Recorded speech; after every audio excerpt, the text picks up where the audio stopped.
Welcome sa DRS 2.0. Fresh at nagbabagang happenings ba ang hanap mo? Mga padabarkads man yan o mga trending topics? Pwes, sagutin natin yan.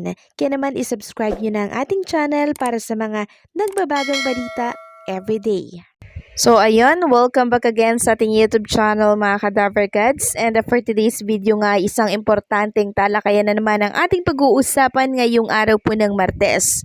So ano ba yung pag-uusapan natin? So ito ay tungkol po sa binura or borado na post ni DY patungkol dito kay, hindi naman tuwirang binanggit, pero once na nabasa nyo po ang kanyang pinost na binura niya din po agad, di isa lamang ang iisipin nyo dito. Walang iba kundi si Chairwoman Lala Soto. So ano po ba yung binura nitong si DY na agad naman pong na-screenshot ng isang TVJ Defender din? Yan mamaya ang pag-uusapan po natin. Talagang maiinis kayo dito. Pero bago ang lahat, narito muna ang update tungkol dito sa Itbulaga. And syempre sa kanilang plano na bagong segment which is itong Sugod Campus. So mukhang magsisimula na po itong Sugod Campus sa Itbulaga mga kadabarkads dahil kahapon nga po nagpalit na po ng cover photo ang TVJ na Facebook page at ang ilagay nila ay Itbulaga Sugod Campus mga kapatid. So ito ay interesting at nakaka-excite lang dahil kakaiba at ibang level na naman ang ipapakita ng Itbulaga na pagtulong sa ating mga kabataan, mga estudyante naman yung may chance na manalo po dito po sa Itbulaga na malaking tulong para po sa kanilang pag-aaral.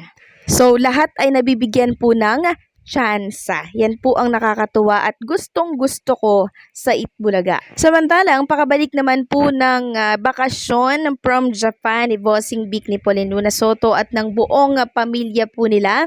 Ito naman at sinelebrate nila Bossing, Pauline, and family niya etong birthday ni Baby Mochi or nitong si Tia. Birthday niya po, no? Sinelebrate niya na lamang. And ang team nakakatuwa kasi merong team na yung tema nung kanyang birthday ay parang yung piyestahan. Tapos mga nakabarong, yung mga umattend, nakakatuwa, no? Kakaiba po yung team ng birthday nitong si Baby Mochi. Talaga namang Pilipinong-Filipino style.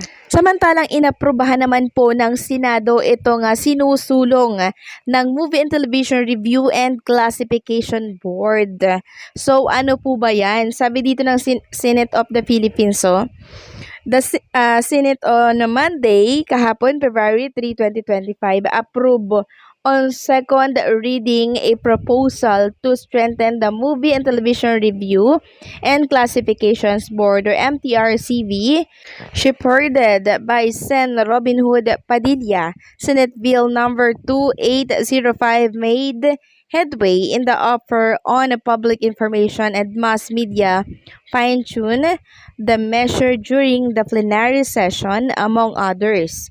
The lawmaker pushed for provisions expanding the jurisdiction of the MTRCB over online content.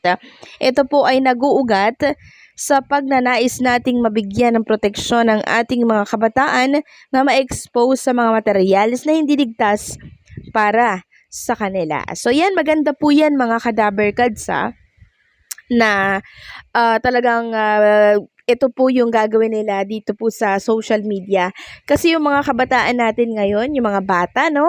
Talaga naman pong expose sa mga nakapost dito po sa Facebook. Kaya dapat lamang nahigpitan na din po at sakupin na ng MTRCB ang mga content dito sa Facebook or kahit saan man yan na social media platform. Kasi wala na po parang lahat nakikita na nila pag nakahawak na sila ng cellphone at pag inopen na po nila yung Facebook. Kaya tama ito, no, na ito pong MTRCB talaga naman pong pinapalawak po ang kanilang sakop. So hindi na sila pang movie and television, maging pang social media na din.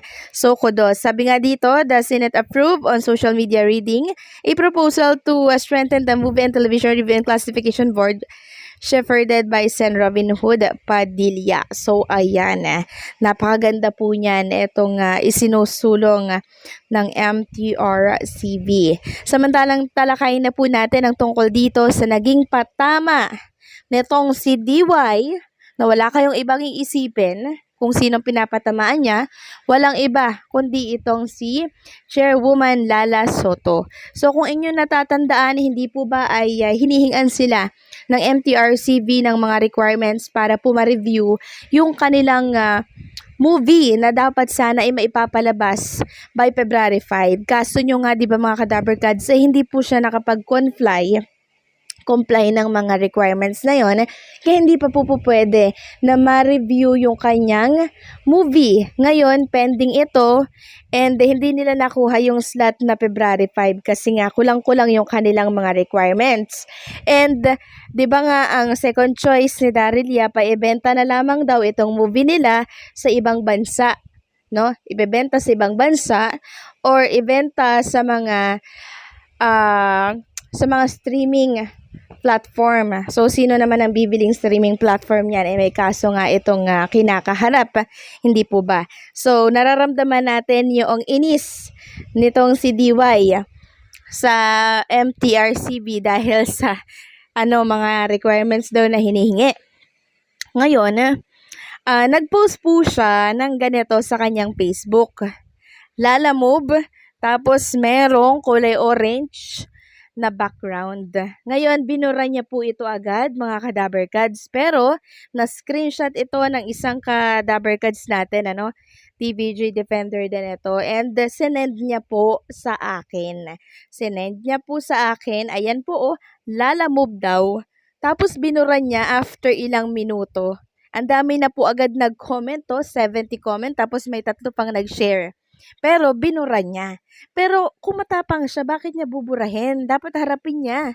'Di ba? Etong pinost niya na Lala Move para hindi talaga sila maaprubahan at hindi na tuluyang maipalabas yung kanilang pelikula dito po sa ating bansa. Sabi nga po nung nagpaabot sa atin ng screenshot na to, isa lang naman meaning niyan, mga galit kay Miss Lala, ganyan din ang pinopost at sinasabi ng mga galit kasi nasuspinde yung It's Showtime dahil sa icing ni Vice issue dati. Tapos ngayon, si DY naman po yung nag-post. Sabi pa niya, natatawa pa ako sa mga reply niya sa mga comment. Hindi ko lang na SS or na screenshot pero sabi niya, ang bilis talaga ng deliver pag Lala Move. Tapos may reply pa siyang Lala Move lang naman ang pinost ko. So, anong tingin niya sa mga nagbabasa, mga syunga? Tapos sabi niya pa dito, kala niya siguro mga lahat nga para hindi alam, ibig sabihin niya sa deleted post niya. So, pagka-delete niya pa lang ng post niya, yun na yun eh. Bakit niya di-delete kung wala naman palang masamang yun? 'Di ba? So, dun pa lang sa pagkaka-delete niya, hindi niya kayang panindigan yung kanyang patama dito kay Chairwoman Lala Soto. So, anong take ninyo dito mga Kadaber Gods? So, mag-comment kayo dyan sa baba kung anong take ninyo dito sa Lala Move na pinost ni DY, okay? So, hanggang dito na lamang pong update natin. Maraming salamat sa patuloy na pagsuporta and don't forget to like, share, comment, and subscribe.